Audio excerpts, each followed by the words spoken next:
ರಾಜಕಾರಣವೆಂದರೆ ಅದು ಯಾರ ಸ್ವತ್ತು ಅಲ್ಲ, ಶುದ್ಧತೆಯ ರಾಜಕೀಯ ನನಗೆ ಬೇಕು. ಕೊಟ್ಟ ಮಾತುಗಳನ್ನು ಉಳಿಸಿಕೊಳ್ಳುವ ನಾಯಕರು ಬೇಕು. ಆದರೆ ಬಿಜೆಪಿಯವರಿಗೆ ಅಧಿಕಾರ ಕೊಡುವ ವಿಚಾರದಲ್ಲಿ ಅಂದಿನ ಸಿಎಂ ಜೆಡಿಎಸ್ನ ಕುಮಾರಸ್ವಾಮಿ ಅವರು ತಮ್ಮ ವಚನ ಭ್ರಷ್ಟತೆ ಎತ್ತಿ ತೋರಿದ ಹಿನ್ನೆಲೆ ನಾನು ಜೆಡಿಎಸ್ ಪಕ್ಷದಿಂದ ಹೊರಬಂದೆ ಎಂದು ಮಾಜಿ ಸಿಎಂ ದಿವಂಗತ ಜೆಎಚ್ ಪಾಟೀಲ್ ಅವರ ಪುತ್ರ ಸಂಯುಕ್ತ ಜನತಾದಳದ ರಾಜ್ಯಾಧ್ಯಕ್ಷರಾದ ಮಹಿಮಾ ಪಾಟೀಲ್ ಹೇಳಿದರು.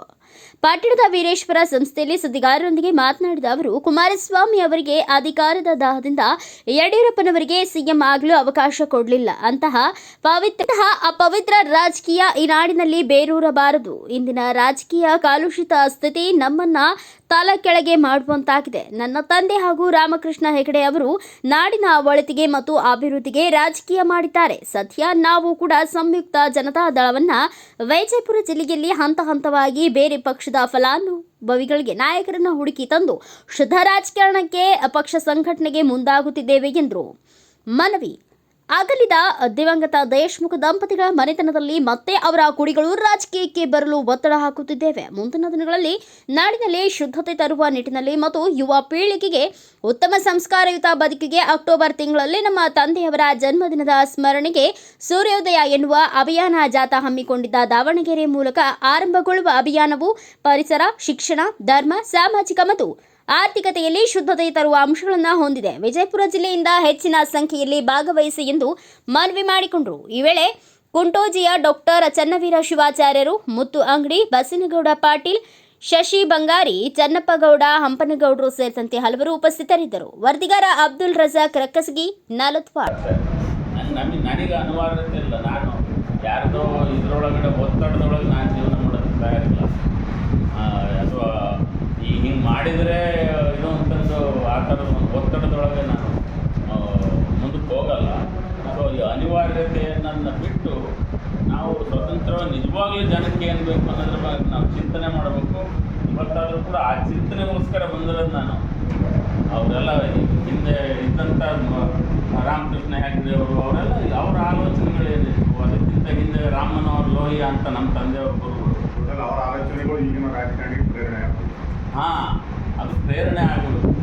ಈಗಿನ ಇರೋವಂಥ ಹಣ ಇದು ಅಲ್ಲ ಪ್ರೇರಣೆ ಆಗಬೇಕಾಗಿರೋದು. ಅಥವಾ ಎಲ್ಲರಿಗೂ ಒಂಥರ ಹೆಂಗೋ ದುಡ್ಡು ಯಾವುದೋ ಕಾಳದಾರಿ ಒಳಗೆ ದುಡ್ಡು ಮಾಡಿದ ತಕ್ಷಣ ಎಲ್ಲ ಜನ ಗೌರವ ಕೊಡ್ತಾರೆ ಅಂತ, ಹೆಂಗಾದ್ರೂ ಸರಿ ದುಡ್ಡು ಮಾಡು ಅಂತ, ಹೆಂಗೋ ಅಧಿಕಾರಕ್ಕೆ ಬಂದ್ಬಿಟ್ರೆ ಜನ ಗೌರವ ಕೊಡ್ತಾರೆ ಅಂತ ಏನಾದರೂ ಮಾಡಿ ಅದಕ್ಕೆ ಅದು ಸರಿಯಾದ ದಾರಿ ಅಲ್ಲ. ಕರ್ನಾಟಕದ ಇದು ಆರೋಪಗಳು ಕೇಳಬರ್ತದೆ. ಇದ್ರ ಬಗ್ಗೆ ಆರೋಪ ಅಂದರೆ ಈಗ ಜಾತಿ ಅಂದರೆ ನಿಜವಾಗ್ಲೂ ಜಾತಿ ಅಭಿಮಾನ ಅಂದರೆ ಎಲ್ಲರನ್ನು ಈಗ ಯಾವುದೇ ಒಂದು ಜಾತಿಯವರು ಅವರಷ್ಟೇ ಉದ್ಧಾರ ಆಗೋದೇ ಇಲ್ಲ. ಈ ಬರೀ ಲಿಂಗಾಯತರು ಅಂತಾಗಲಿ, ಬರೀ ವೀರಶೈವರು ಅಂತಾಗಲಿ, ಅಥವಾ ಬರೀ ಕುರುಬರು ಅಂತಾಗಲಿ, ಬರೀ ನಾಯಕರು ಅವರು ಉದ್ಧಾರ ಆಗಲ್ಲ. ಎಲ್ಲರೂ ಒಟ್ಟಾಗೆ ಆಗಬೇಕು ಹೊರತು ಇದು ಕರ್ನಾಟಕ ರಾಜ್ಯ ಅಂದರೆ ಒಂದು ಹಳ್ಳಿಯ ಥರ ಯೋಚನೆ ಮಾಡ್ಬೇಕು ನಾವು. ಅದರೊಳಗೆ ಎಲ್ಲ ಜನಾಂಗದಲ್ಲೂ ಇರ್ತಾರೆ. ಆದರೆ ಯಾರೋ ಒಬ್ಬರು ಮೇಲೋಗಿ ಇನ್ನು ಉಳಿದವರೆಲ್ಲ ಕೆಳಗಿದ್ರೆ ಅದು ವರ್ಕ್ ಆಗಲ್ಲ. ಹಂಗಾಗಿ ಯಾರೇ ಜಾತೀಯತೆ ಮಾಡಿದರೂ ಕೂಡ ಅದು ಭಾಳ ಕಾಲ ನಡೆಯಲ್ಲ. ಅದು ಒಳ್ಳೆಯದು ಅಲ್ಲ, ಅವ್ರಿಗೂ ಒಳ್ಳೆಯದಾಗಲ್ಲ. ನಮ್ಮ ತಂದೆಯವ್ರನ್ನ ಎಲ್ಲರೂ ಯಾಕೆ ಇಷ್ಟಪಡ್ತಾರೆ? ಬಿ ಸೋಮಶೇಖರ್ ಸ್ವಾಮೀಜಿ ಅವ್ರನ್ನ ರೆವಿನ್ಯೂ ಮಂತ್ರಿ ಅಂತ ಮಾಡಿದ್ರು, ಬಿ ಸೋಮಶೇಖರ್ನ. ಅದು ಭಾಳ ಇಂಪಾರ್ಟೆಂಟ್ ಪೋರ್ಟ್ಫೋಲಿಯೋ. ಅವರು ನಾನೇ ಜಯಪಟೇಲ್ ಮೊದಲನೇ ಮಗ ಅಂತ ಅವ್ರು ಹೇಳ್ತಿರ್ತಾರೆ. ಇನ್ನು ರಾಚಯ್ಯನವರ ಮಗ ಕೃಷ್ಣಮೂರ್ತಿಯವರಾಗಲಿ, ಅವ್ರ ಅಳಿಯವರೇ, ನೀವು ಯಾವುದೇ ಜನಾಂಗದವ್ರು ತಗೊಳ್ಳಿ, ಮುಸ್ಲಿಮರಾಗಲಿ, ಎಲ್ಲರೂ ಕೂಡ ಅಪ್ಪಾಜರನ್ನ ಯಾಕೆ ನೆನೆಸ್ಕೊಂತಾರೆ? ಅವ್ರ ಜಾತೀಯತೆ ಅಂತ ಯೋಚನೆ ಮಾಡಲಿಲ್ಲ. ಅದನ್ನು ನಾವು ಮುಂದುವರ್ಸ್ಕೊಂಡು ಹೋಗ್ಬೇಕು. ಯುವಜನತೆಗೆ ತಲುಪಲು ನಿಮ್ಮ ಪಕ್ಷ ಏನೇನು ತಂತ್ರಗಳನ್ನು ರೂಪಿಸಿದೆ? ಭಾಳ ಈ ಪೊಲಿಟಿಕಲ್ ಪಾರ್ಟಿಗಳಿಗೆ ತಂತ್ರಗಾರಿಕೆನೇ ಒಂದು ಸಿದ್ಧಾಂತ ಆಗಿದೆ. ಏನು ತಂತ್ರಗಾರಿಕೆ ಮಾಡಬೇಕು ಅಂತ. ನಮ್ಮ ಸಿದ್ಧಾಂತಗಳು ತಂತ್ರಗಾರಿಕೆ ಆಗಬೇಕು ಹೊರತು ಎಲ್ಲ ಪಾರ್ಟಿಗಳು ತಂತ್ರಗಾರಿಕೆ, ಸ್ಟ್ರಾಟಜಿ ಅಂತಾರೆ. ಆ ಸ್ಟ್ರಾಟಜಿಗಳಲ್ಲಿ ಹೋಗಿ ಬಿ ಜೆ ಪಿಯವರು ಎಲ್ಲ ದಾರಿದಕ್ಕೆ ಹೋಗಿದ್ದಾರೆ, ಕಾಂಗ್ರೆಸ್ನವರು ದಾರಿದಕ್ಕೆ ಹೋಗಿದ್ದಾರೆ, ನಮ್ಮ ಜೆ ಡಿ ಎಸ್ನವರು ದಾರಿದಕ್ಕೆ ಹೋಗಿದ್ದಾರೆ. ಎಲ್ಲ ಬರೀ ಸ್ಟ್ರಾಟಜಿ ಒಳಗಡೆ ಇತ್ತು. ಈ ಸ್ಟ್ರಾಟಜಿಗಳನ್ನ ಬಿಡಬೇಕು. ಸ್ವಲ್ಪ ಏನಾದರೂ ಸಿದ್ಧಾಂತಗಳನ್ನ ಇಟ್ಕೊಂಡು ಹೋದರೆ ಅದನ್ನ ಸ್ಟ್ರಾಟಜಿ ಮಾಡ್ಕೋಬೇಕು. ನಮ್ಮ ಬಿ ಸೋಮಶೇಖರ್ ಅವರು ಈ ಮಾತು ಹೇಳ್ತಿದ್ರು, ನಮ್ಮ ಸ್ಟ್ರಾಟಜಿಗಳೇ ಸಿದ್ಧಾಂತ ಆಗಬಾರ್ದು, ನಮ್ಮ ಸಿದ್ಧಾಂತಗಳು ಸ್ಟ್ರಾಟಜಿ ಆಗಬೇಕು. ಆಮೇಲೆ ವಿಜಯಪುರ ಜಿಲ್ಲೆಯಲ್ಲಿ ಸಂಯುಕ್ತ ಜನತಾದಳ ಬಗ್ಗೆ ಪಕ್ಷವನ್ನು ಕಟ್ಟಿಕೊಳ್ಳೋದಕ್ಕೆ ಈಗ ಅದ್ರದ್ದು ಹಿಂದೆ ಇಲ್ಲೊಬ್ರು ಡಾಕ್ಟ್ರು ಇವರು ಎಲ್ಲರೂ ಓಡಾಡ್ತಾ ಇದ್ರು ನನ್ನ ಜೊತೆಗೆ. ಈಗ ಇನ್ನು ನಾನು ಈ ಭಾಗದಲ್ಲಿ ಓಡಾಡ್ಕೊಂಡು ಈ ಆಗಲೇ ಎಲ್ಲರೂ ಎಲ್ಲೆಲ್ಲೋ ಒಂದು ಕಡೆ ಸಿಗಾಕೊಂಡಿದ್ದಾರೆ.